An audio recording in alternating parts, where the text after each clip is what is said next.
శ్రీ పెద్దమ్మ దేవాలయం హైదరాబాదు నగరంలోని జూబ్లీ హిల్స్ ప్రాంతంలో ఉంది. హైదరాబాదులోని పురాతనమైన ఆలయాలలో ఇది ఒకటి. దివంగత మాజీ మంత్రి పి. జనార్దనరెడ్డిచే పునర్నిర్మాణం జరిగిన ఈ ఆలయ సముదాయంలో 5 అంతస్తుల గర్భగుడి, 7 అంతస్తుల రాజగోపురం, కళ్యాణ మండపం, వసతి గృహాలు తదితరాలు ఉన్నాయి. 1984లో హంపి విరూపాక్ష పీఠాధిపతులచే నూతన విగ్రహప్రతిష్ఠాపన అనంతరం ఈ ఆలయం దినదినాభివృద్ధి చెందుతోంది. ఆలయ ప్రాంగణంలో ఎత్తైన ధ్వజస్తంభం ఉంది. ధ్వజస్తంభం వద్ద రూపాయిబిళ్ల పడిపోకుండా నిలువుగా నిలబడితే మనసులో అనుకున్న కోరిక నెరవేరుతుందని భక్తుల నమ్మకం.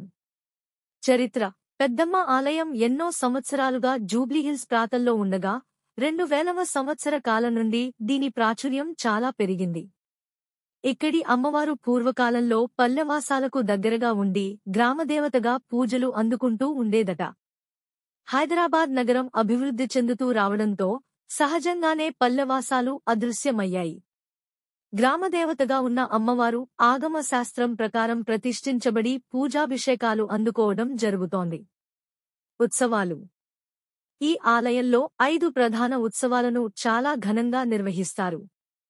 ఇవి బ్రహ్మోత్సవాలు, బోనాలు, శాకాంబరి ఉత్సవాలు, దసరా నవరాత్రులు, శరన్నవరాత్రులు.